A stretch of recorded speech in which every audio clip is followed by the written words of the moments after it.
What is going on, everyone? Colonel Cottonbelt here in the train room. Kind of a spur at the moment live stream. I got new decals in today, and they came from Shaw Mutt Car Shops out of St. Mary's, Pennsylvania. This guy makes custom decals. So we're going to test them out, see how well they work. But before I get to that, let's see. So far we've only got Marcus, channel member, in the chat. What's going on, Marcus? Hope you're doing well, bud. So hopefully maybe some more people will pop in. I know there's typically the Canadians go live on Thursday night, so I'm not expecting a big crowd. I figured most people would be watching the Canadians, and that's okay. So this is just something I kind of wanted to do, spur of the moment, not scheduled. And so I figured we could start off with doing some decaling, maybe some paint. I might get some of y'all's idea on it. So hopefully you can see everything. I really don't have a good camera setup. Not sure if I really want to invest in that or not. So we'll get to it. So first off, here's the decals that I got. So I don't know how well you're going to be able to see that, but they're silver, and he gave me different sizes. I went ahead and applied a gloss coat onto those, so that way when I cut them out, they won't, fall apart when I start applying them to the car. Hey, we got Tim, CP368 Productions in the house. What's going on, Tim? And but I would also like to say that this live stream is brought to you by Train Freak Hobbies. If you're looking for some used trains, or if you're wanting to get into LCC, I've got several estate items up for sale. I got a whole bunch more to add. Tim's been a big buyer, but I think some other people are starting to catch up to you, Tim. But other than that, I've got LCC equipment by RR Circuits, signals from Custom Signaling Systems, and of course soundtracks decoders, whether you like the non-sound, Blue Nami, Tsunami 2, and if you want economies, I can get you economies, but I don't have any of those on the website. So Tim picked up 2 packages, and hey, Mom's in the house. So hello, Kathy Wilson, Mom. And then we got Nathan DeLay here as well. What's going on, Nathan? All right. So here's the car. This is just the body. The rest of the car is right here in front of me. But so this is a Broadway Limited, and they kind of do theirs like Athearn does. So the walls and the roof is one piece. Where Walder's, you could pop the roof off and it's a separate. So I have a Walder's here that I'm kind of using for reference. But it's not perfect, but we've got the Celestial roof on this side, and what I've done is I rounded the roof off on this side. So it has like a weird profile. And that's because when they added air conditioning to the car, the HVAC air ducts would be in here, so they had to add that on. Nathan, my day is going pretty good. Thanks for asking. And Randall Ellison, what's going on, bud? Hope you are doing better with your kidney stones. Man, I could not imagine what that feels like. So I've got my RPO here. This one's already done. And I'm going to just basically using it for reference, so that way I get the right size font, because on this sheet here, he included a lot of different sizes. I think as far as like the car's name goes, this one does not have a number. It's just a name. So it's called the Traveler, which is based off of the Arkansas Traveler. I think that's actually the name of a song, or I really don't know. I should know more about the heritage. I know our state song is called the Traveler. Our baseball team out of Little Rock are called the Travelers. So I don't know. But this car is named the Traveler, and that was the president's car of the Cotton Belt, and the prototype still exists today. It's actually on private property right outside of Rison, Arkansas on a lake. And there is a video that, if you watched my last video, there is a video that I tagged that actually gives a tour inside the car. But the owner is supposedly in works on finding a way to get that car over to the Arkansas Railroad Museum. So I hope that happens, because then anybody will be able to go take the tour that that goes to the museum. So we'll see.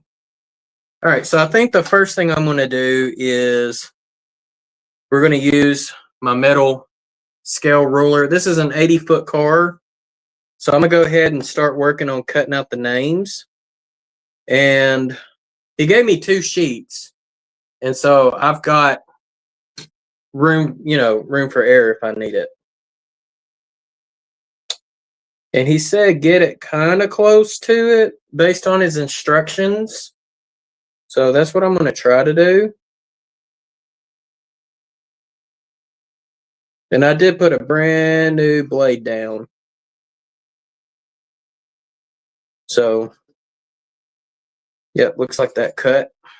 I got to do the other side.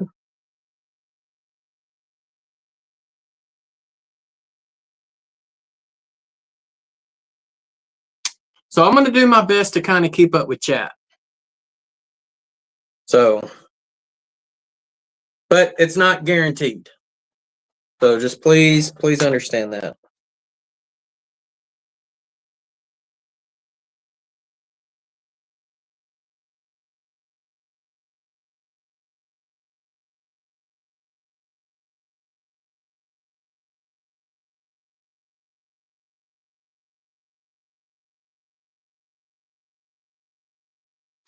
So I hope you all have been having a good start to your year.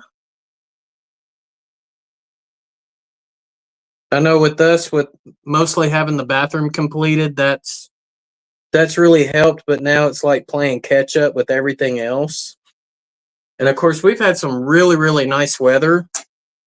So I've been using that, to my advantage.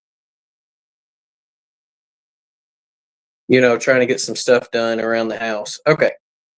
So I don't want to do both of these just yet. So I'm just going to kind of move these out of the way. But hopefully that works.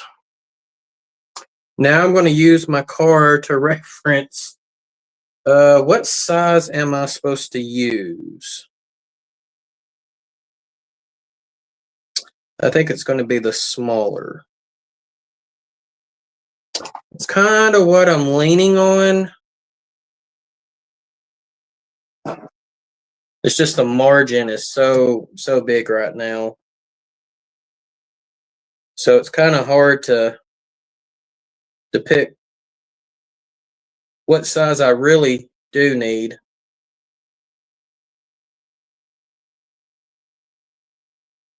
Okay. Get that piece of paper out of the way. Hey, Kerley Express is in the house. What's going on, Dwight? Okay, so let's see, something about a broken hand. Oh, Nathan was talking about.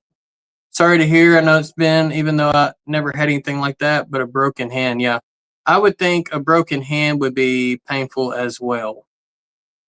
I would not know. If I have broken anything on my body, it's probably like a hairline fracture, but I've never had to have like a cast or anything like that. Okay, definitely using the smaller. We'll slide that out of the way.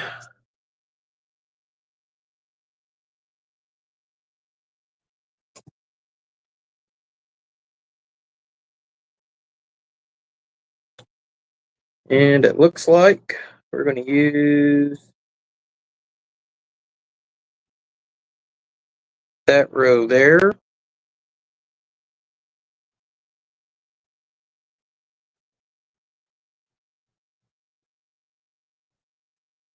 And I do not recommend trying to do this with a dull blade. So this is a brand new blade. Hey, Rusty, Possum Bayou Railroad, what brand of decals are you using? So these are custom. So I'm just going to fold this in half. And I don't want to broadcast this guy's address. So, because it's his, I'm assuming this is his home address, and I would not want that broadcasted either. So, let me do this real quick.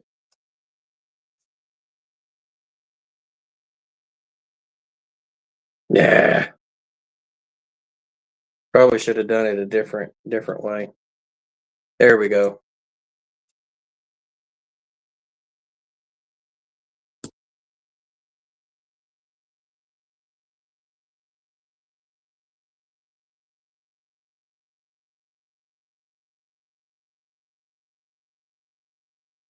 There. Okay. And I'm going to cover his phone number too. I don't want those progressive. But it's called Shawmut Car Shops.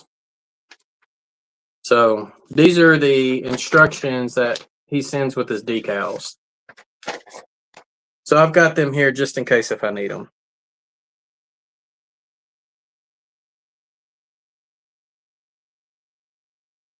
All right. And the crazy thing is, with everything I need, it is that's all I'm using. Hopefully I don't need any more.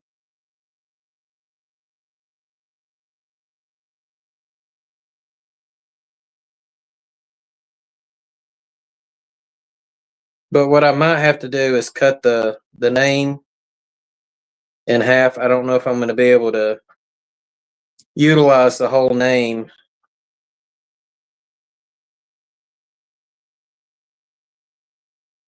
In my little container. I might be able to. Yeah, I can. We're going to try it. I've got extras in case if I screw up. Dwight broke his toes. Really, Dwight? Dwight, why are you doing stuff like that? Don't you know better? Let's see what else I'm missing. Man, that's a stretch.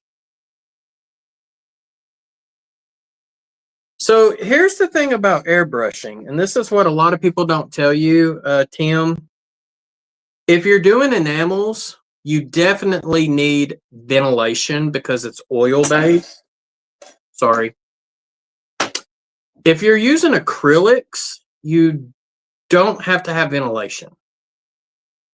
They still recommend you to have it, but it's water-based, so it's not like the acetone that you'd be smelling like. So if you use like True Color paints, which I don't have any beside me, those are enamels, and you definitely got to have some type of ventilation. So, and guys, I'm going to let you know I'm on my phone, so if you try to post like really big comments, part of it's probably going to get cut off to where I can't read it, especially if someone posts a comment like right under. So I'll have to kind of go back and read. No, I never got to drive a locomotive. I got to play in the yard, but never got to, well, I didn't really play in the yard. I went to the yard several times. I'll put it that way. I never got to play in the yard, but I've been to the yard several times. At the Railroad Museum, I have been in locomotives. I have been in the Union Pacific 844 when it was on static display. I've been in it. But no, I have not been in an actual locomotive that's under fire. I'll put it that way. All right. We are going to start off with, and for those wondering, you can use the tip of your X-Acto to pick up the decal. Just don't pick it up where the name is. Tim, that is wrong. True Color is not acrylic. I would know because I just used it.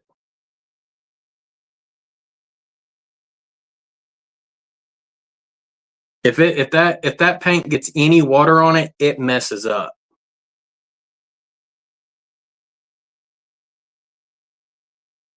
And the guy who professionally painted all of my other passenger cars, that's what he uses is True Color.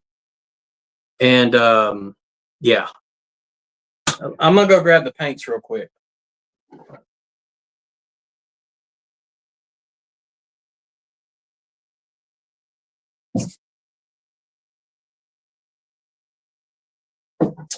Yeah. Yep. True Color paint. Flammable. So,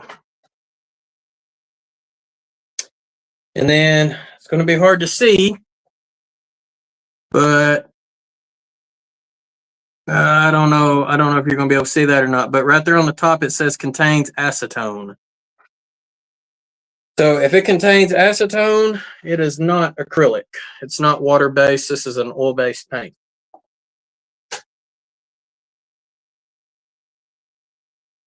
So if you use that brand of paint, it's really good paint. Don't get me wrong. But if you do use that brand of paint, you do need ventilation on your airbrush. Or you could be like me and just take your airbrush outside and airbrush it outside on a nice sunny day. Okay. Let me get this guy off because it's already, wow, that's crazy. That dude has already,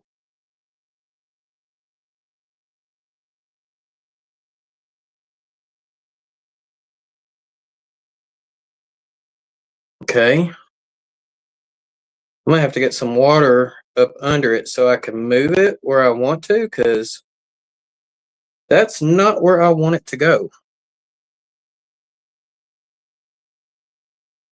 And I'm not trying to be 100% with it, guys, but just, you know, close enough. I might have to use my X-Acto. Yeah, that's working a little better.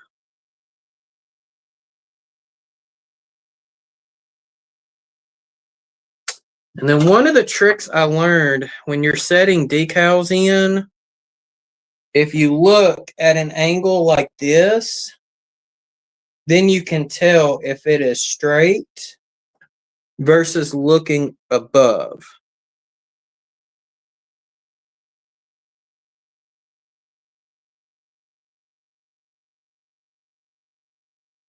I moved it.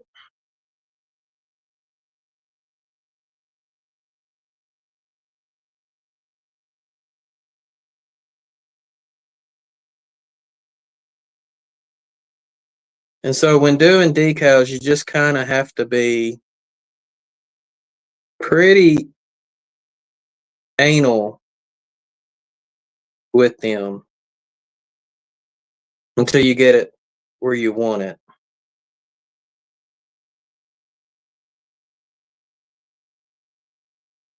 I think that looks good.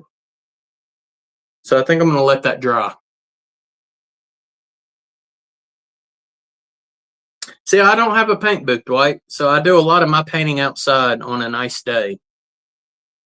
So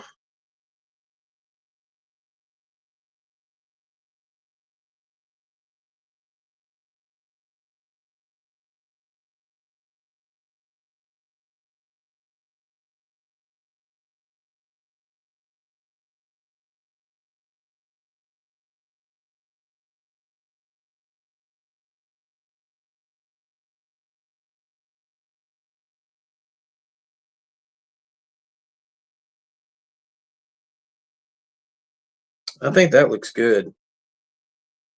All right. Yo, Mystic, what's going on, buddy?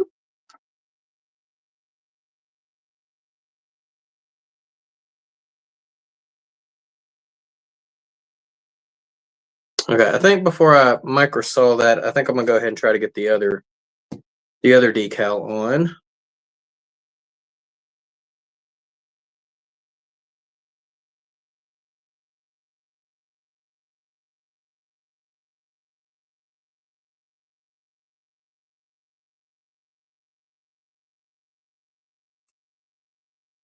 And I'm not going to have much room for error. Is this the same size?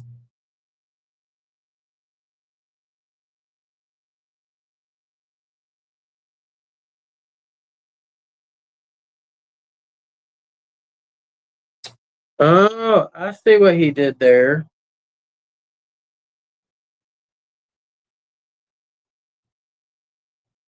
I see.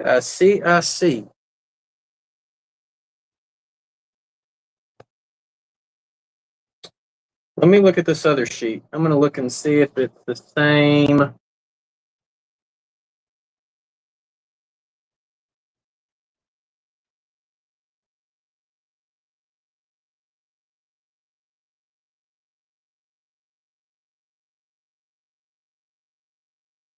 Okay.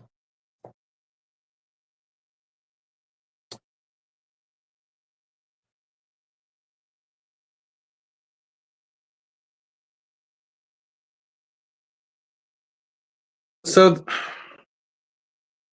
and like I said, I just got these decals in today, but I think the issue I'm going to run into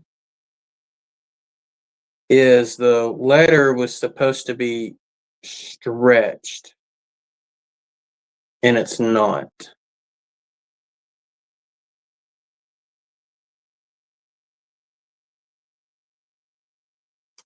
So I might have to get back with this guy. I'm going to go ahead and do the Traveler, but I'm going to have to let him know that these are not stretched. So I'm not going to be putting the name boards on it, but I will. The Traveler I am happy with. So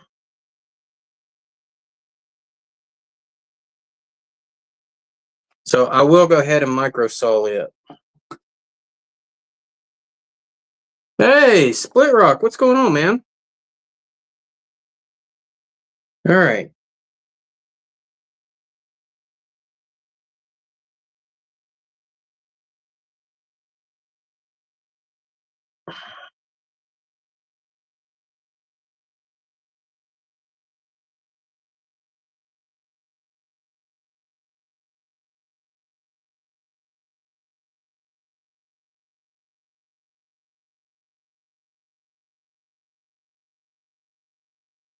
All right.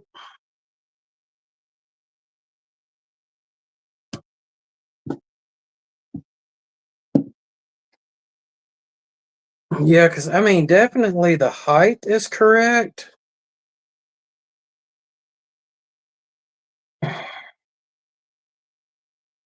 It's just not stretched like it should be.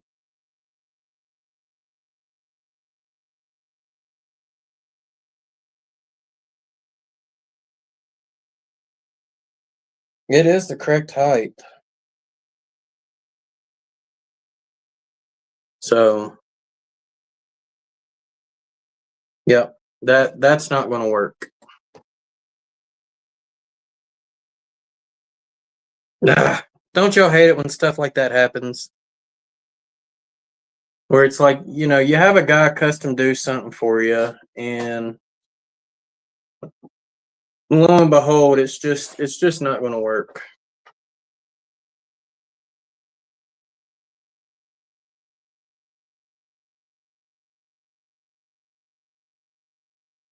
I'm going to see what he's got on the third sheet. Yeah, nothing I can use.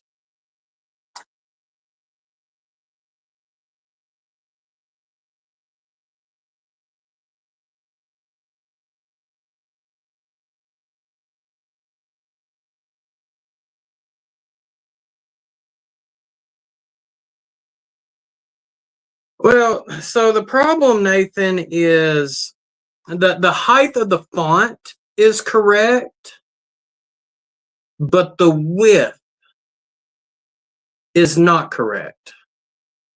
So I'm going to try to show this on camera. So this is the correct height.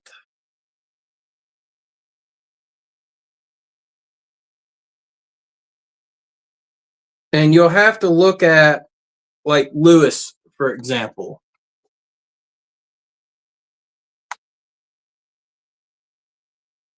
Do you see what I'm saying?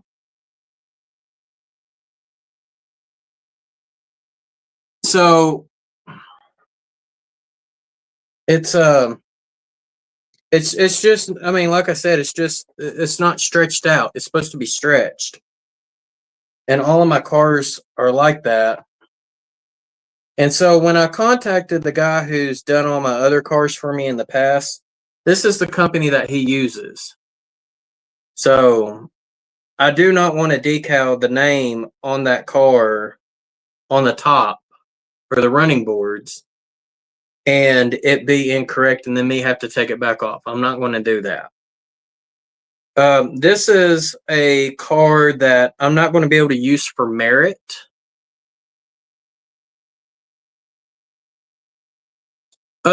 Split rocket's not even that. I mean,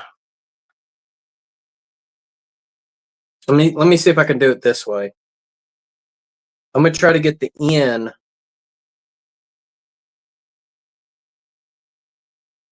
Or actually, you can see it in the R better. So, man, this is going to be really, really hard for me to show.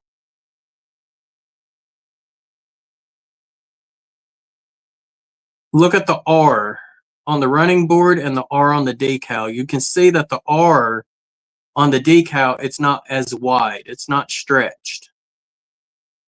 And that's the problem. So I think what I'm going to have to do is take some pictures, you know, of the decals. I mean, and he sent me another one where he spaced all the letters, but not for that size. So it's just like I said, the width of the letters are not correct. Because like I have another sheet here where he spaced them, but he spaced them on bigger fonts. And then I have some stuff I don't even need. So, but the Traveler, I like it. So, Nathan, no, it's because the letters are not wide. They're supposed to be wider. So the letters, the individual letters on the decals are scrunched too close together. So, for example, I'm going to use my ruler. The letter S shows to be 1 HO scale feet wide on the car. The letter S on the decal shows to be 3/4, so it'd be 9 inches.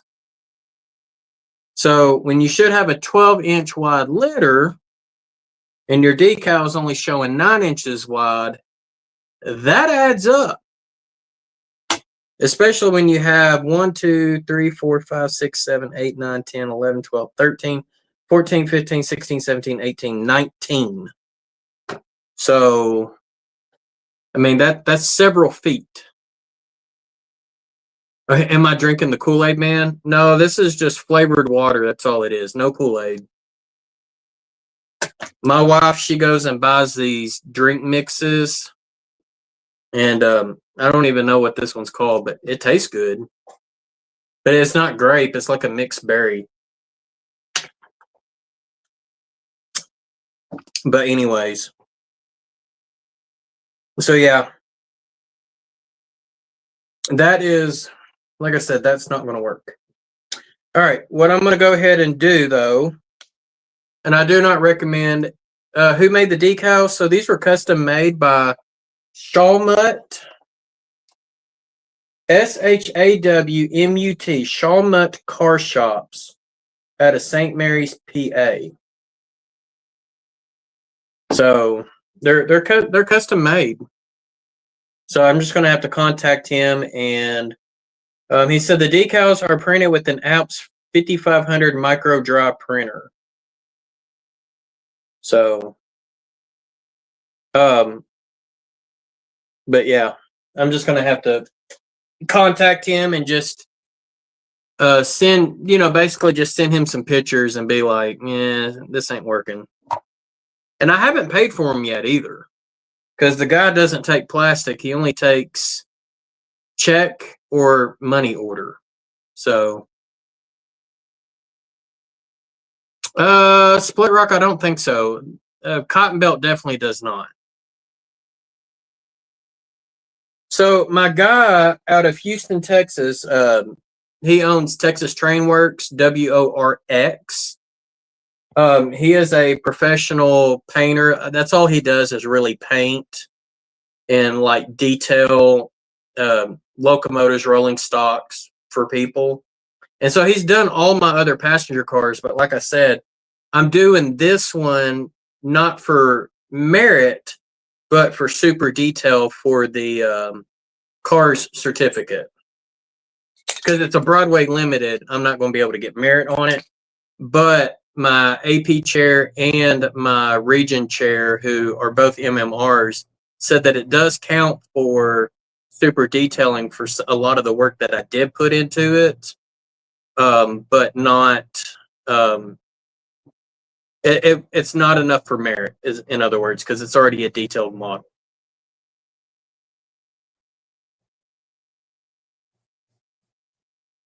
Okay. So one of the things that I did on this one, Thomas, you missed it earlier. So this side of the car, it's got the Celestry roof because it's a heavyweight. But I added a piece of styrene along the top here and formed it. So one side's rounded, one side's not. And they did say this counts as my passenger. They did say that.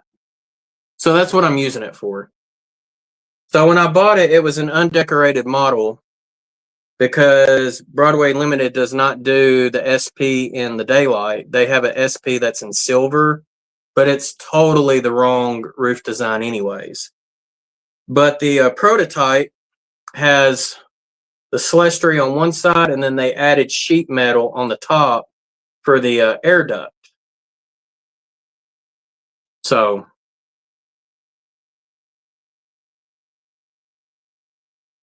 the other things I did to it is I did paint, detail the inside. I added some people in there, and then I did find the valance from an old Walters cardstock.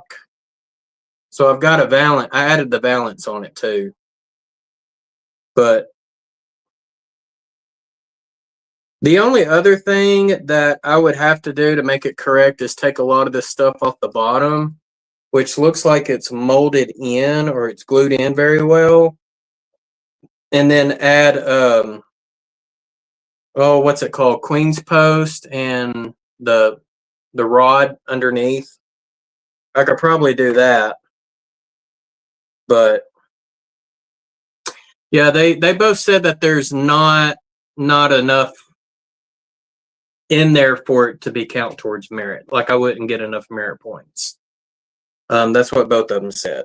So it is what it is. I plan on doing 4 scratch builds anyway, so I figured the 4 scratch builds that I'm going to do, I figured I'd do those for merit because it's going to be a mix of wood and styrene to make some composite gondolas. And he went ahead and made me the decals for them, but I really don't need them. So, hey, Bob, what's going on? PKW Model Works. But yeah, so decals for the running boards, not happening. At least I'll get the name of the car on there. That will be correct. So, Now, I do have a building split rock. I don't know if you saw it in my last video or not, the video that came out this past Sunday. I do have a building that I scratch built that I'm waiting for merit. I had it judged before, and then I added a whole bunch to it. And when I had it judged the first time, I only missed by like less than 10 points of making merit. So I'm hoping that now that I added a whole bunch to it, that I should get it. Okay. All right. Where's my other decal at? Nope, that's just a paper.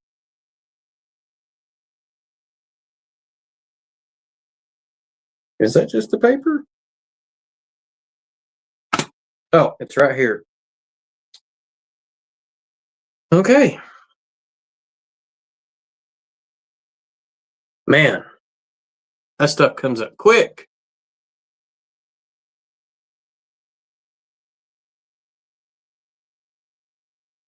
But for the fact that I painted it, and I even painted the silver stripes, that was a pain, y'all.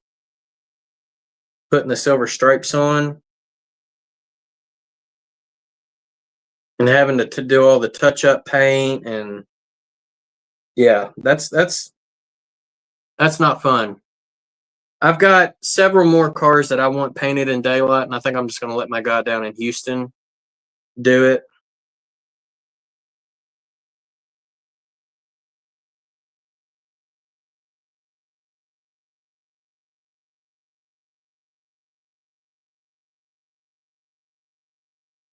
All right, come on.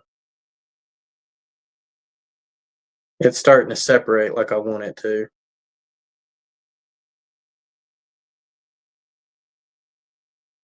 All right, there we go. Nope. Pick it up by the end. We're going to roughly get it on and roll out the brush. All right, let's see how close I got.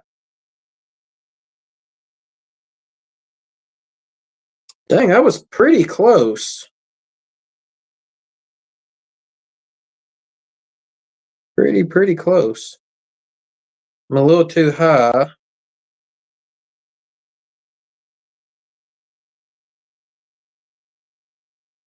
Man.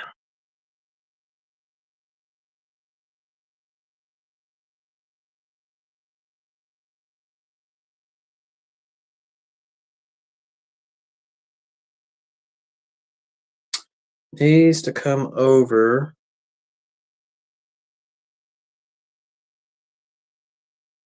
A little bit more.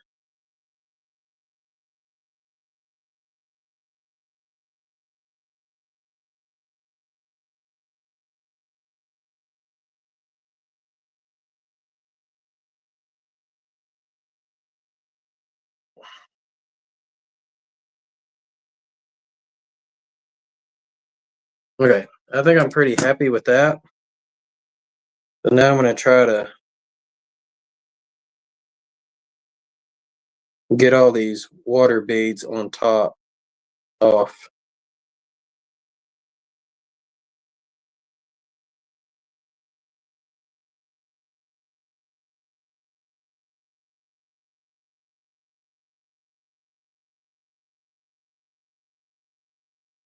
All right. Yeah, it is hard. Especially when you're using like your phone.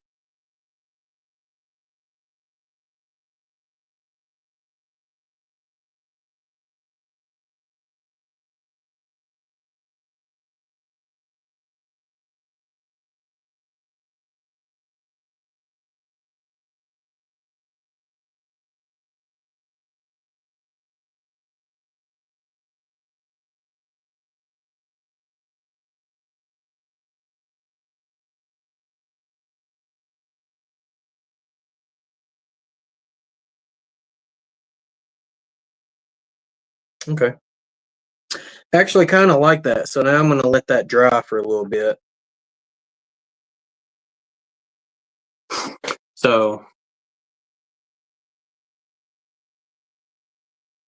So the trick I've learned is if you use like a small paintbrush that's got long bristles like that, the bristles will soak the water up. And it's much easier and a lot smaller than using a paper towel. And then I'll just take and like dry brush it on the paper towel to dry it off.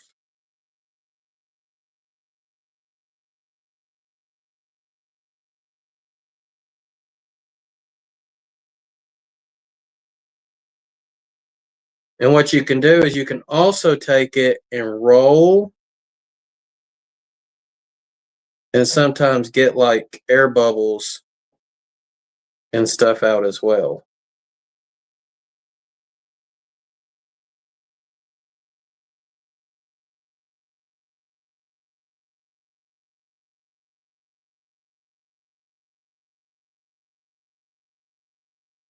No, I don't.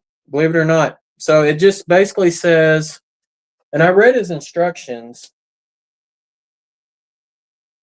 He says, soak the water, okay, so he says, trim as close to the image as you can, soak in water about 5 to 15 seconds. Place a puddle of water on the piece and float. The decal in place, add water to get it where you want. It helps to have wet fingers as the decals won't stick to you. That's why I use a paintbrush. Carefully blot the excess water out from under the decal. He likes to use Walmart's blue shop towel. I usually let dry 10 to 30 minutes, but you can add Walther's Solvaset sparingly around the edges to keep the decal from silvering or trapping air, and let the Solvaset flow under the decal. If it silvers, poke the decal with the pen and add more Solvaset. After dry, add more Solvaset to allow the decal to go over the rivets or in cracks. And then he gloss coats. So, yeah, I typically don't use the micro set, but I do use micro sol. I have micro set, and I just found out just from experience that this works a whole lot better. And one of the things that I decaled not too long ago, and these were from Circus City decals, but all of the windows have window shades. Some are up higher than others, but I will not put the windows back in until I'm done with the car, because what I'm going to want to do is dull coat the car. And if I put the windows in and then dull coat it, then I just dull coated all my windows, and I don't want to do that. Then no one's going to be able to see all the paint and the detail that I applied on the inside. So it'd be kind of pointless. So what I'll do is, before I put the windows in, I will dull coat the car, then glue the windows in.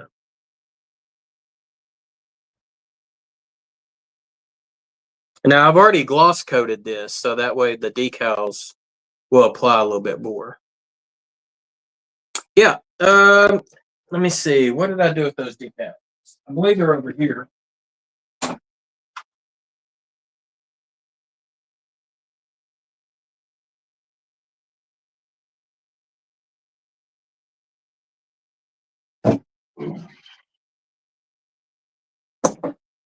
So, and they have different colors, but they come in like just straight rows. Well, I got a spare piece in here. Let me pull the spare piece out. There we go. So they just come in straight rows like that. And there is a black line on the bottom, so that way that would be like the shade handle, or the bottom of the shade. But yeah, they have all different colors, and I elected to go with the gray. But these are Circus City decals, and I just used water. No micro set. So yeah, those worked out pretty cool. And so, like I said, some of the windows, you can really tell on this one. So like if I hold up in the middle, you can see like the big windows I left kind of open, but the small windows are mostly closed down. So I still want you to be able to see inside in those rooms, kind of like the kitchen area and like the bathroom areas, but I don't necessarily want you to see it like fully.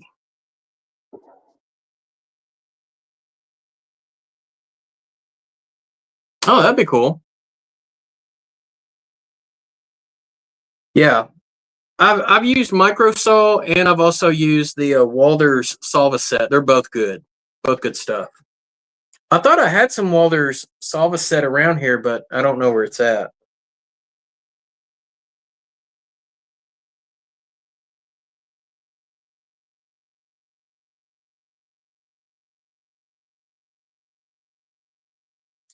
Yeah, I believe that looks good. All right. And he says 10 to 30 minutes. I mean,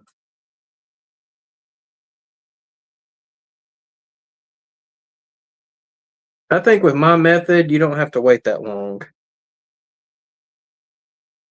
You just got to be gentle.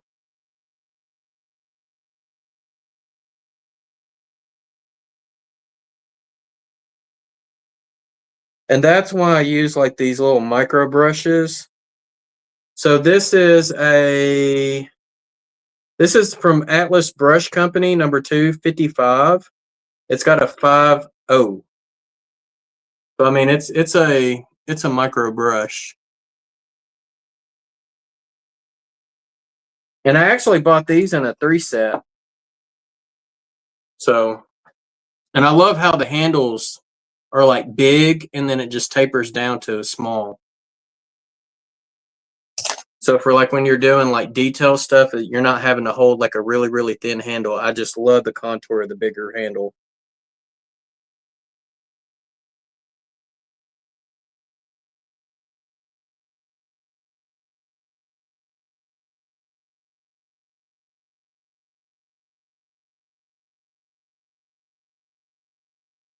Okay.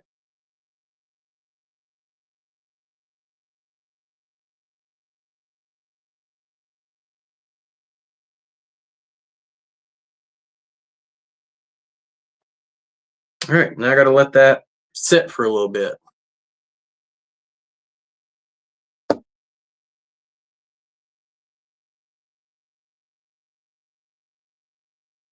So I have a bunch of resin cast container yard tractors, which are solid. I use decals to show drivers inside, including some celebrity drivers. Oh, that's pretty cool. All right, let me see. What did Nathan say? How long have you been doing YouTube? Oh, Nathan, May. I don't remember what day in May, but May will be my sixth year anniversary for YouTube. So I started in the year of the showstopper, and that was in May when I started my channel. Yeah.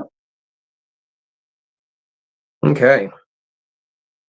Well, I wish I could have done more on this car, but we're going to have to hold off on it. I will show you. I got another package in yesterday. It was an eBay buy. So y'all have been knowing that I have been looking for the longest for a really, really nice crane to go over in the sawmill to be able to unload off the flat cars and then load them onto the log conveyor, right? Or move them over into the pond. And I saw a video from Charles Smiley. I don't know if any of y'all follow him or not, but I'm surprised he's not an MMR. Maybe he's working on becoming an MMR because it's got a really nice layout and he's done some scratch build and some super details and has videos on it. But he's also got videos on the prototypes themselves. A lot of the big railroads, both East Coast, West Coast, videos from even back in the Steam days. And so I follow him, and one of his videos he mentioned about, and I'm not going to say the company's name. I'm not going to do it. But he mentioned that he got a steam crane that was on tracks, or skids, and it had the clamshell shovel for his quarry, not his quarry, but his it's where it comes from the quarry, and like they separate it, and then they use it to load the gondolas. So I guess it would be the quarry. Maybe it is the quarry. I don't know. Then so I reached out to the company. Beautiful model. And he offers the logging crane as well. But on his website, the crane comes with either the wrecking ball or the clamshell shovel. Well, I didn't want either one of those.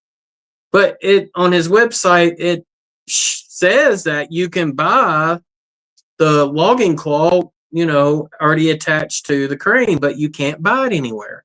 So I emailed the guy about it. The crane itself is like $70, and it looks like it's made out of wood or resin or something. It's like it's like either a wood laser kit or it's resin. I don't know. And then the logging claw is another $20, and he basically stated that I had to buy both. Like, he would not work with me, even though his website specifically states that you can buy it with the claw. I mean, so I basically told him, I said, I'm going to look for other options, because I really did not want to spend $100 on that. That kind of ticked me off. And I did get on eBay, and I found something else that I think will work, and I paid less than $20 for it.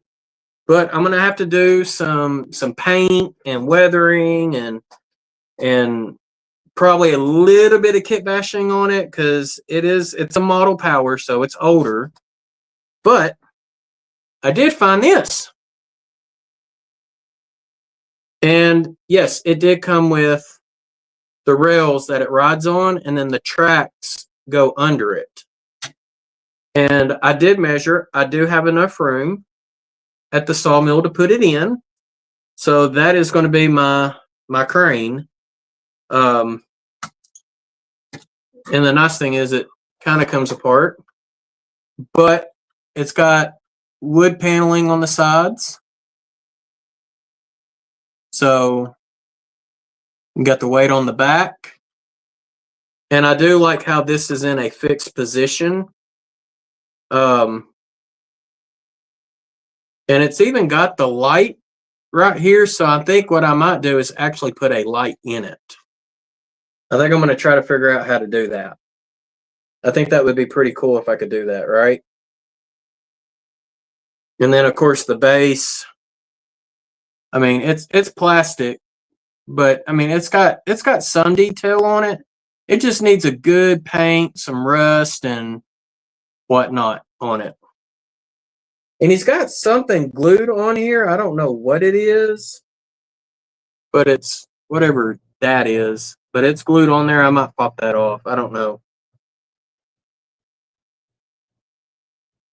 But I can position it in any direction I want it to be. So I can have it where it's ready for a car to come in, or have it like it's, just got done dropping a log off in the water or something. Who knows?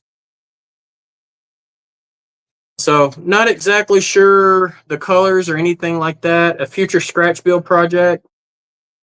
Yeah, I don't know if I want to go that far. I got too many other projects going on, and it wouldn't count towards my buildings.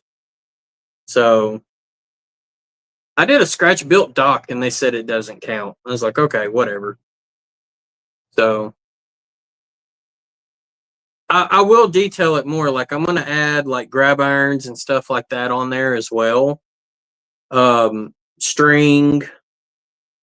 Definitely replace the hook, because I don't want a hook. Yeah, I could replace it later when I have time. That I could do. And I do like the fact that, like, these little pieces here, the rail, there is holes in there, so that way I can like use track nails to mount it in place. But, you know, I'm going to have to paint these too. They said, so my AP chair said that the dock is not a building. It is it would help towards points for my scenery AP, but it would not go towards the buildings because it is not a building. It's just a dock. So, let me see if I can find that kit real quick, Nathan. I think it's right here. It's in one of a couple of places. So I had Jim Tedesco do me a crane in the past, but some of the stuff it just some of the stuff was not right on it.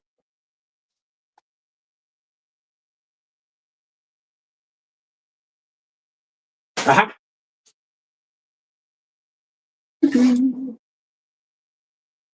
Yeah, he 3D printed this for me. And I don't know. I might use something else too. Let me see what this looks like. It was like one of the pulleys was kind of off size or something.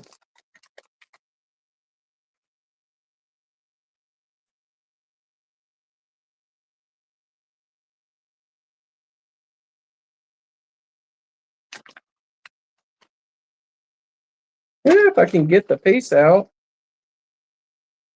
without breaking it. I don't want to break it. Here we go. But that's the 3D print that Jim Tedesco did for me. It's kind of hard to tell. But after looking at some videos, I think I want a bigger claw than that. So, but I have used some of the pieces for other things. I might use some of it for flat car loads too. So, all right, let's see here. I missed a.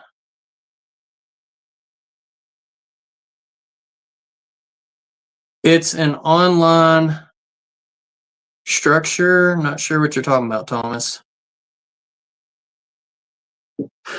Kind of reminds you of Toy Story.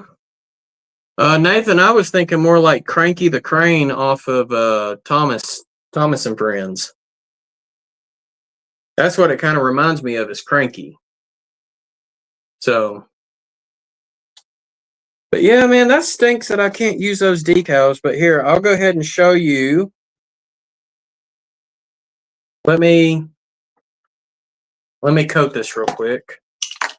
And like I said, I don't recommend y'all doing this inside unless you got somewhere to ventilate. I'm going to open the attic hatch when I get done, so it'll vent out.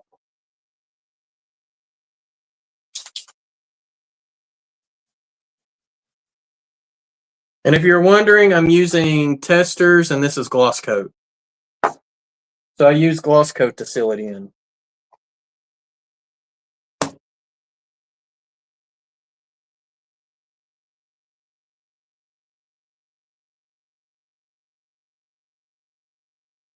That is the first side I did. I don't think that looks too shabby.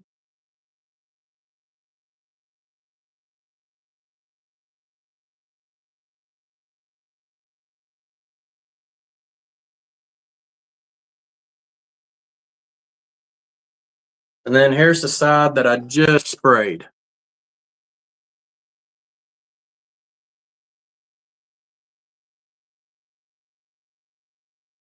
So there you go.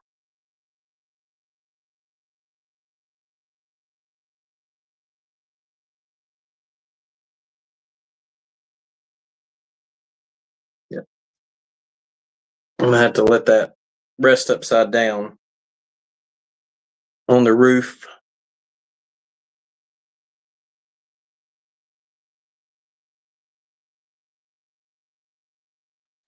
So what inspires you to do your layout the way it is? What inspires is seeing other people creations that's thinking outside the box and take my own and take on it.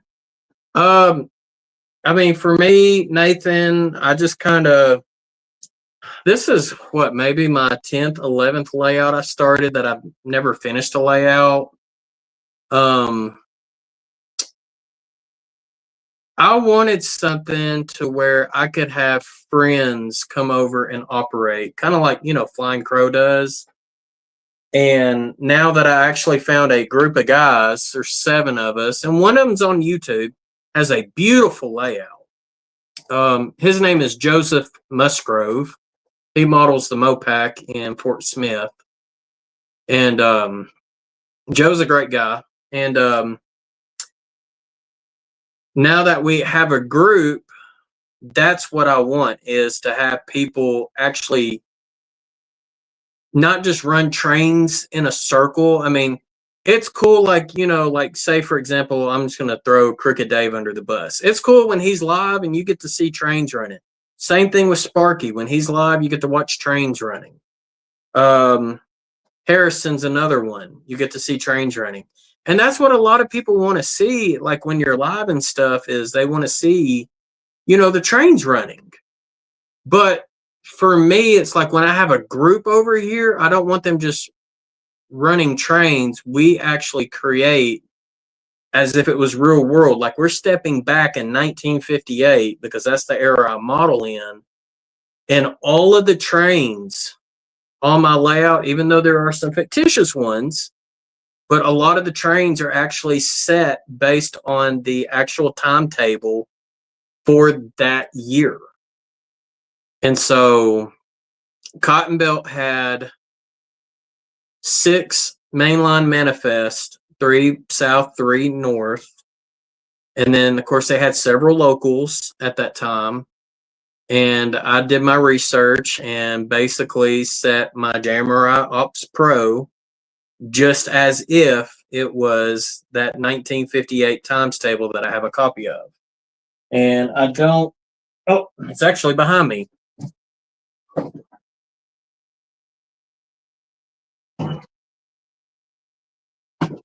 So here you go. So St. Louis Southwestern Railway Company timetable, January 1st, 1958. So the trains on my layout, excluding some of the fictitious ones, and there actually only be 2 fictitious trains, actually run based on this timetable. All of the cities on the layout are actually named after the real cities on the route.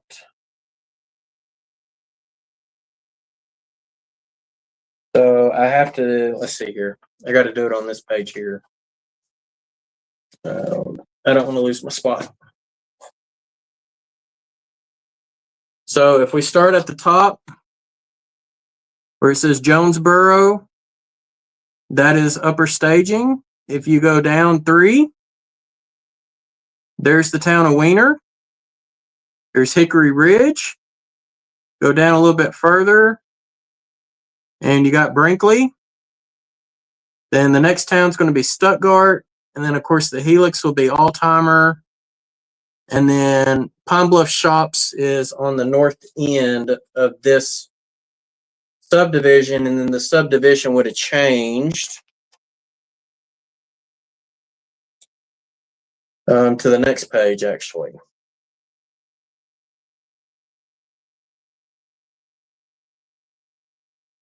And I do have to give Split Rock some props because he actually helped me with some of this. All right, so you got Pine Bluff Shops, Pine Bluff, South Pine Bluff. So I'm actually making my yard in South Pine Bluff. And it's because the space that I had, I couldn't make it north. Not for what I wanted. And then the last town is Rising. That would be the bottom staging. I have a digital copy, not a physical copy, of an Ashley Drew and Northern timetable back from the Steen days, where, so for those who don't know about the Ashley Drew and Northern, it's a short line railroad in southeast Arkansas.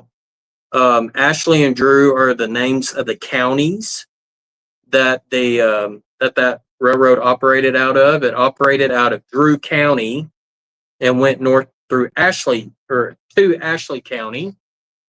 No, take that back. It started in Ashley County and went north to Drew. And then eventually their plan was to make it to Pine Bluff, which would have been Jefferson County, but it never got there. And they would have had to go through another county, so it would have been 4 counties. But it went from Crossett, Arkansas to Monticello, Arkansas, which Monticello is where I went to college.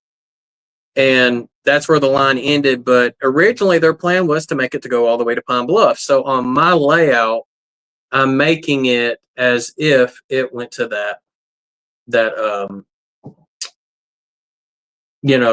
railroad, that it made it to Pine Bluff. And so on the layout, all it does is comes to the yard, drops off a cut of cars, picks up a cut of cars, and then it heads back. So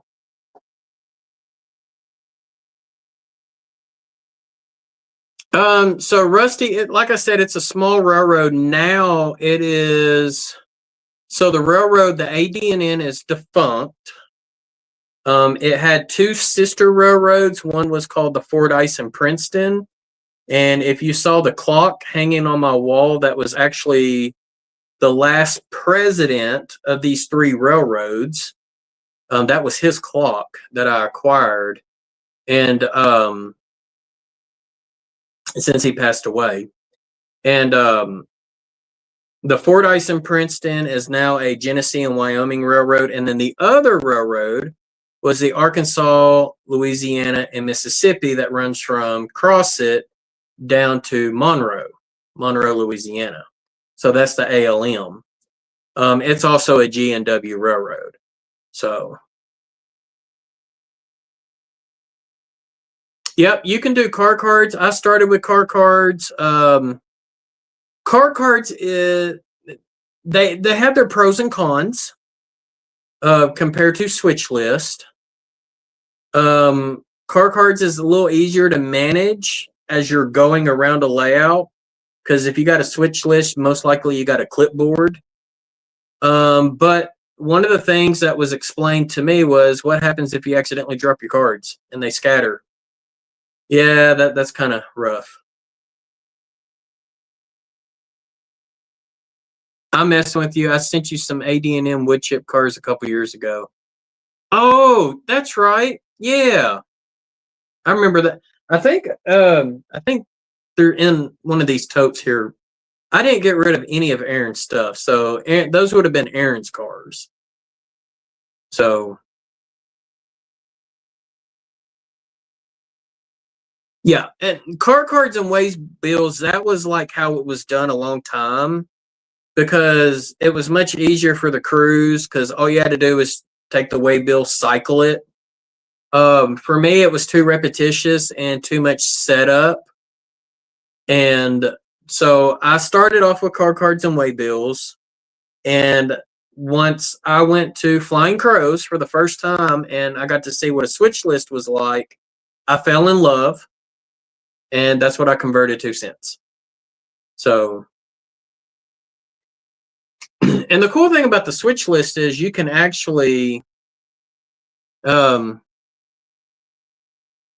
so car cards and way bills is self-healing, but there are disadvantages. Yeah, both of them's got their pros and cons. They both have pros and cons. For me, the switch list had a little bit more setup on the front end than the car cards and way bills.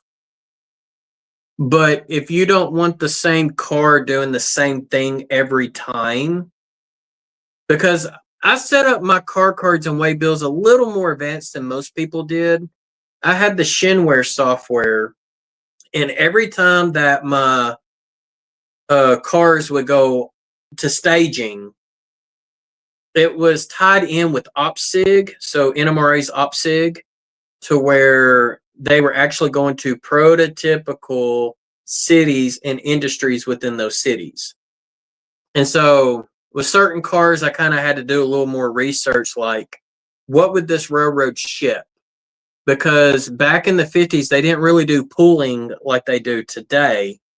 The railroad, if the railroad had a customer, that needed to get a commodity from point A to point B, did they use other railroads' cars? Yes, only if they were trying to return it. Because if they had another railroad's car on their yard, they wanted to get rid of them because they're having to pay, for those cars being on their line.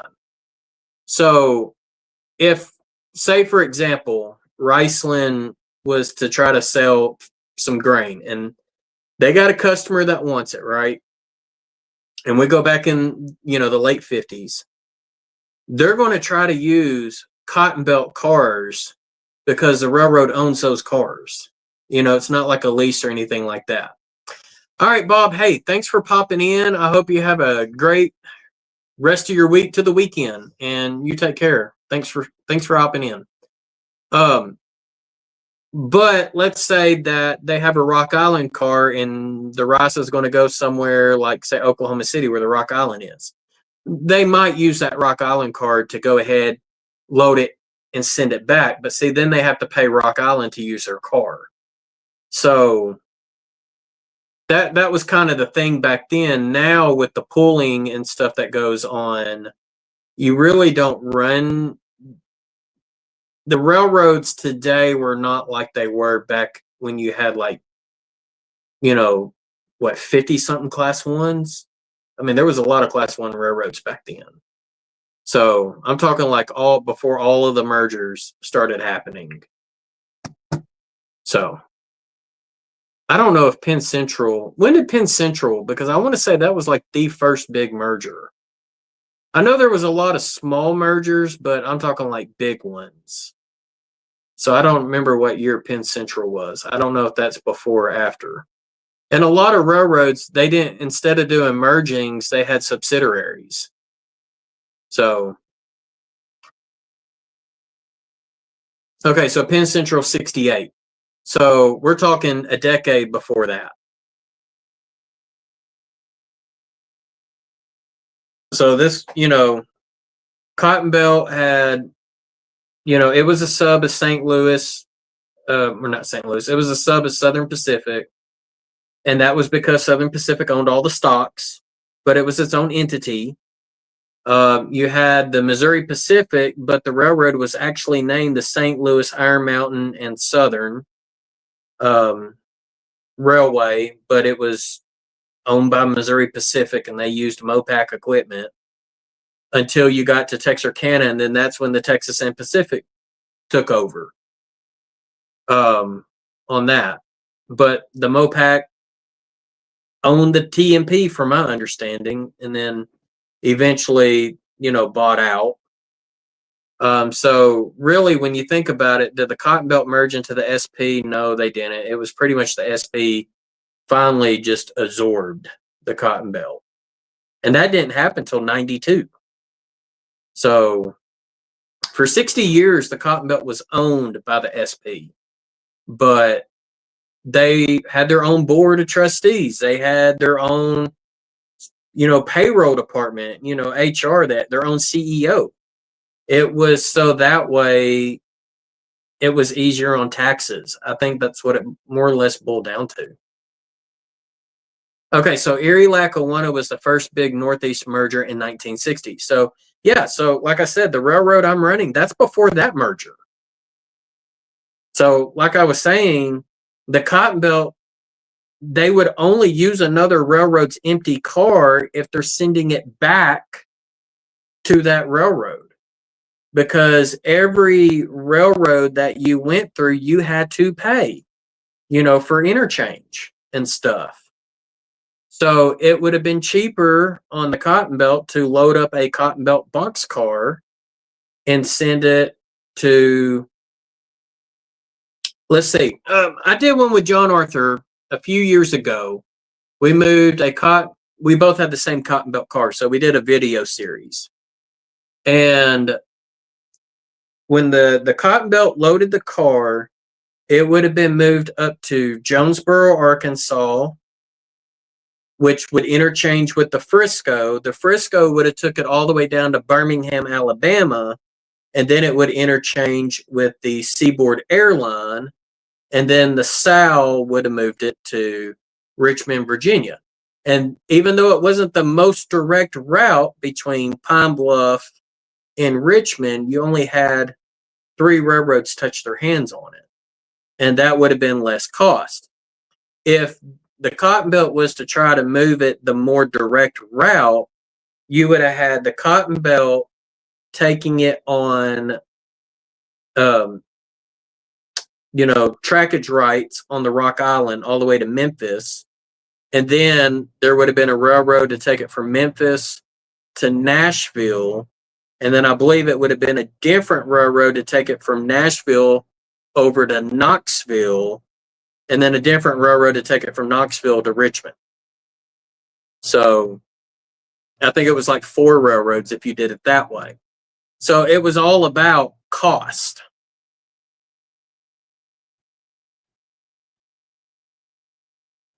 So all of my Cotton Belt boxcars are scheduled as hauling cotton to the freight depot for a textile mill. And they did a lot of that.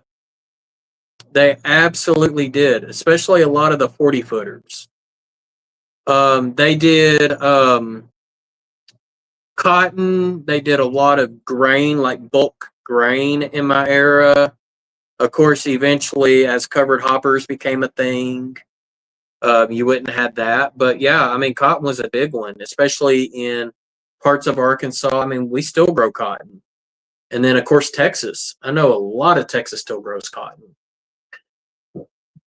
Let's see. The double door cars mostly carry the automobile and automobile parts. That's so Split Rock. That's how the Cotton Belt got its name, was because of cotton. Pretty much it.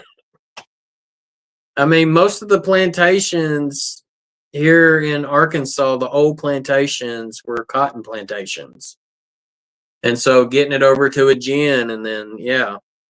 So the Mopac didn't really haul a lot, because even though their line was parallel to the Cotton Belt went more through the Delta, where the Mopac kind of shortcutted it. So, but so it was mostly rice, soybean, cotton, and then, of course, there was other types of cash crop like wheat, barley, rye, Milo, a lot of that stuff in the area that I'm modeling. Let's see, Jason, during the Civil War, they also transport cotton to other places. I bet it was a lot harder because of the war to transport. Not real sure about that, Nathan. I mean, I would assume they hauled cotton. What I will tell you is it's a state park. It's considered a state park, but it's really not like a park you can go and do stuff. It's like more of a historical museum. But one of our state parks, and it's not far from my house, and I toured it a while back, has a couple of boxcars sitting right beside an old cotton seed house. But there's an old cotton gin that you can actually walk in and tour. The cotton gin itself is air conditioned, but that cotton seed storage building is not. And then there's a company in Pine Bluff, I believe they're still active today, that takes cottonseed and extracts the oil out of it. I can't remember the name of that company either, but they have a lot of those warehouses that they take the seeds, the cotton seeds. So they'll take the cotton, separate the seeds out, and then they extract the oil out of the seeds. I know very little on that stuff. I don't really know the full process, but I will say the state park, it's located in Scott, Arkansas, which is just a little bit south of me. If you're ever driving through Arkansas on I-40, it's literally maybe 20 minutes off the interstate. So it's like a small little hop, skip, and jump. But to go into the cottonseed part of the museum. I do not recommend it in the summer or winter because it's not heated or cooled. You actually have to walk through the boxcars. So, so most rail traffic in the South was war materials. Cotton took more of a backseat to war materials. That was during the war era, absolutely. Cotton Belt did haul a lot of oil for the war. They didn't haul troops. Mopac handled more of the troops because it was more of a direct route. And the Cotton Belt ceased their passenger line at the end of 59. So that's why I'm modeling 58. I was originally going to do 1960. And then I found out that they ceased passenger in the end of 59. I was like, nah. So I backed it up a couple of years.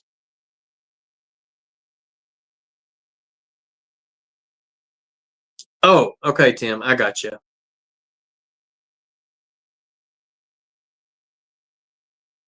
Now, we do have Amtrak that comes through, but it's on the old Mopac line. Like I said, Cotton Belt, they did not see a lot of revenue in their passenger. Now, they did have things called passenger cabooses. So all of their locals would have a passenger caboose on it on the back end, where the standard extended vision cabooses, or like a bay window caboose later on in the future, those were on the mainline freights. The split rock mining was built in 1955, so you can run that car. Oh, you're talking about the car you did for me? I think the car you did for me is a little too modern for 58, though. I do have it on my display shelf, so when you walk into the train room, you do see it. And if I don't forget it, I do take it to Roberts when I go down there, and he adds it to his Jammer, and sometimes we'll see both of them together. Because I think they're only one number apart. I think you did mine right before you did his. Oh, you'll get me an older one. Get me like a 40-foot PS1 boxcar. That would work great. Yeah, 40-footer or yeah. Or a gondola. Gondolas are good too. I like gondolas. Like 40-foot gondola, 40-foot gonds. I've got a BlackRock Central reefer. The boxcar he did was too modern. But he did a reefer, and then he did a gondola with the scrap load in it for it. Yeah, 40-foot PS1 is perfect. And one of the cars that I plan on doing, and I've got the cars. I've got some of the decals now because he tried to do them for me. Nathan, what's the closest Amtrak station to you? Little Rock. Little Rock, Arkansas is the closest to me, but it comes in during the middle of the night, Nathan, so I'm not leaving my car there. Hold on a second, Split Rock.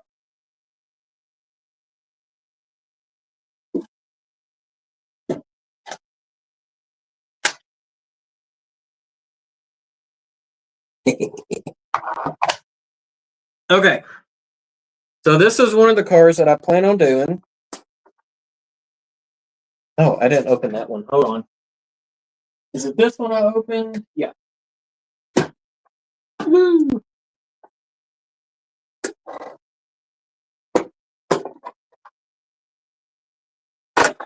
Okay.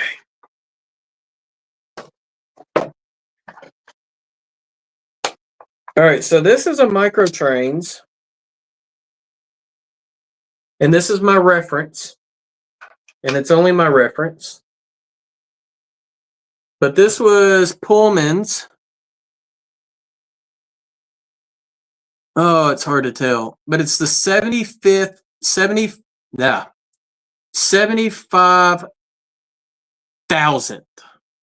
car that Pullman built, and it went to the Cotton Belt. I wish you could really see that. But it says Pullman Standard Manufacturing Car. This is the 75,000th PS1 standardized boxcar built by the Pullman Standard Car Manufacturer Company, St. Louis Southwestern Railway. PS1 boxcars are relied on by the 75 shipper-conscious railroads And so it's hard to tell, but it's got all of the railroads listed here. The only thing that is wrong with this car is they put a 6-foot door and it's supposed to be an 8-foot. Now, no one has made that specific car in HO scale. However, Katie did make the correct car type with the 8-foot door. So guess what this car is eventually going to become? All of the Ann Arbor stuff will be coming off. It will get repainted. And once it's repainted, I've got some of the decals. Lionel made the car as well, but the only thing Lionel got wrong on it was they put a blue lightning bolt on it. And the prototype picture that I do have a copy of did not have a lightning bolt.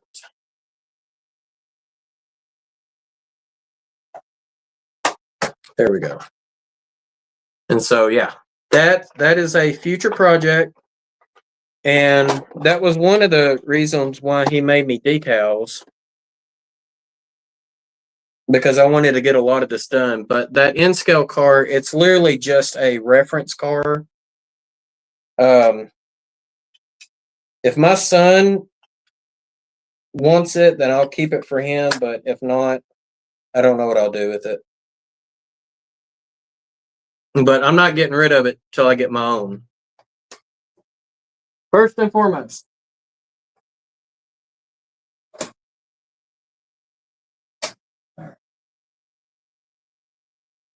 All right, let's see. How long have I been live? About an hour and a half. Well, guys, I got this car done as far as I could. They got the name on it.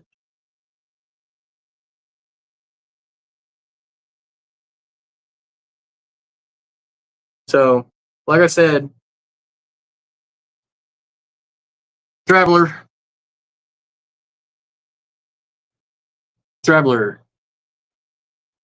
Oh, Edward's in the house. What's going on, Edward?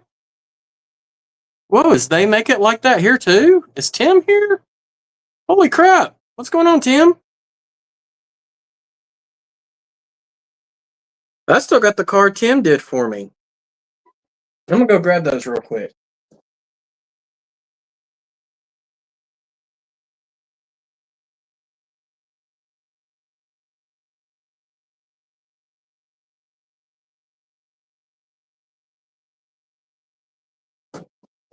All right. So here's the one Split Rock did for me. Car number 65. I believe Roberts is 66. Throw back down. There we go. Yeah, he did a really, really good job weathering this. Even put the wheel spit.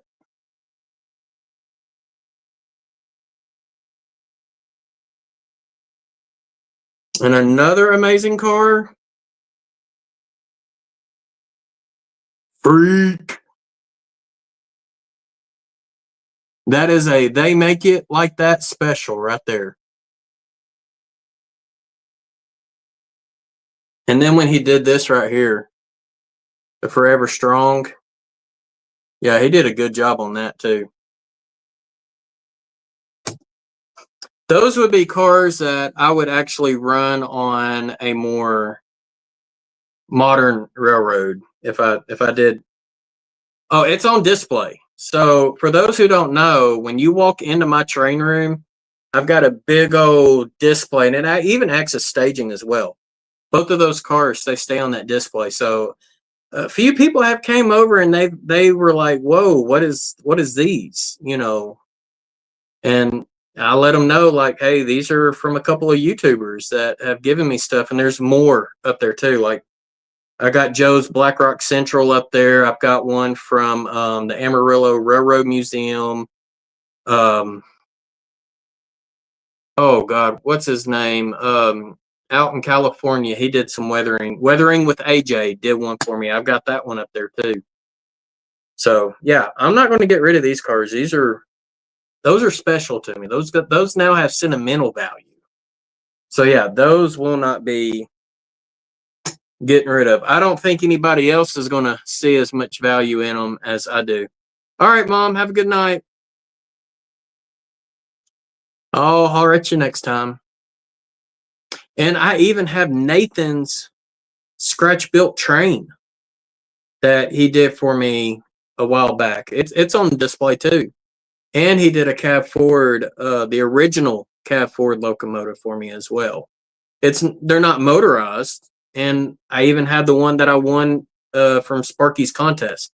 They're all up there on the display. So I might just go ahead and show those to y'all since I ain't got nothing else to do right now. All right, shaky cam. I got to unplug the network, so it might pop off and it might pop back on. All right. Well, I'm at it. I'm just going to go ahead and grab these cars. And we're going to put them back on their home. All right, let's see here.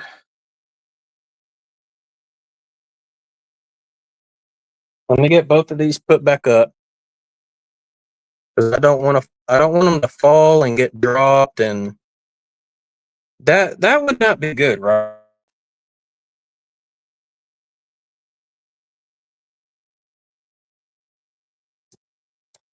Okay, here we go. All right, so for those wondering, that clock, that is by Russell Tedder. He was the last CEO or the last president of the Ashley Durham Northern, Fordyce, and Princeton, Arkansas, and Mississippi. All right, so literally, that's the door to get in. My mom did that for me. Too bad she left. Otherwise, I show her that that's there. But as soon as you walk in, the first thing you see is not me. I'm going to flip the camera around. Done. So this is the first thing you see when you first walk into the train room. You're going to see there's low, but some of the locomotives will actually come off, like these two. Once I get like the engine facilities built, these two will go in the engine facilities. Now this one will stay because this guy is actually on the layout as a different number. Okay, I figured I would have some buffering. That does not surprise me. I've got both of the CF7s, Ashley Durham Northerns. I got a couple of cabooses, more cabooses down there. But this is a sentimental shelf. So look at here. So this is the train that Nathan DeLay did for me back when I still called myself the train freak. But there's Nathan's logo.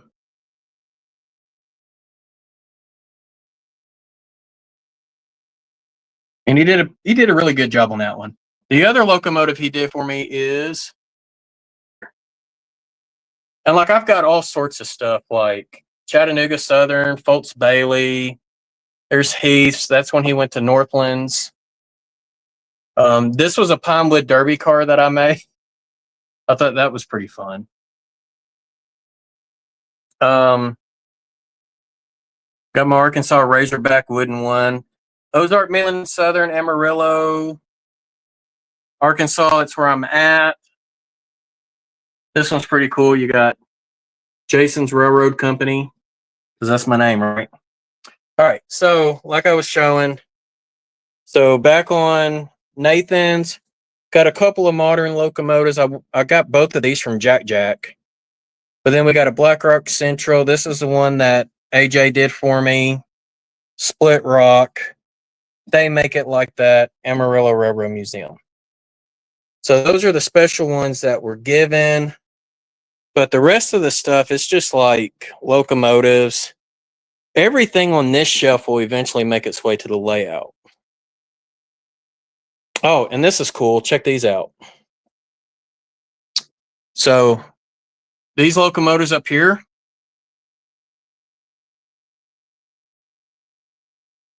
there's the prototype. 1513. 1513. Let's see.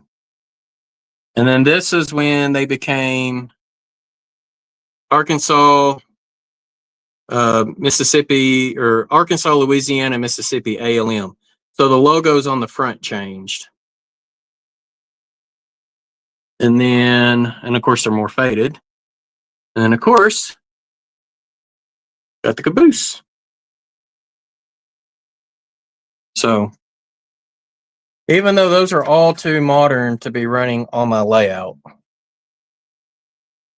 Well, except for the caboose. So I have the second one. So these are both Proto 2000s. So this would be correct paint scheme for the 70s and 80s into the 90s. They never had a red caboose, but I'm going to take this one and paint it the way it's supposed to be painted for the era that I model, which is 58. And then, of course, this is a staging track.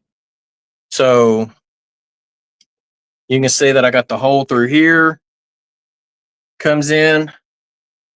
And then if you see that building right there, that's actually the Brinkley Tool and Die. So, and speaking of Charles Smiley from earlier, I got some of his videos right there. So, but yeah. And then you just walk into the room. Eventually, there'll be a big old helix in the middle. And that's it. And so that's where that track, that staging track comes out, is that one going right across the diamond, even though it can't run off the track. So, all right, let me change the camera back so you can see my ugly mug and not my messy train room. Done. All right, there we go. Oof, if I don't fall first. All right, guys. Well, I'm going to go ahead and just call this a night. I wish I could have done the rest of the decaling on this, but he's going to have to send me, he's going to have to make some adjustments and send some stuff to me because I'm not happy with it. So we'll get it figured out. It is one thing, right? My layout's one of the awesome layouts I've seen that, let's see, reminds me of some things, but you're an awesome friend. Well, thank you, Nathan. I really appreciate that, and I consider you an awesome friend as well. And like I said, I'm going to go ahead and hop off of here. Got a busy Friday tomorrow. We're going to go camping with the scouts this weekend. We're going to go do some blacksmithing in the place where the Bowie knife was created. So that's going to be a lot of fun. No, we're not making knives because they say it takes like 4 days to do a knife if you do it right. So other than that, I'm going to hop on out of here.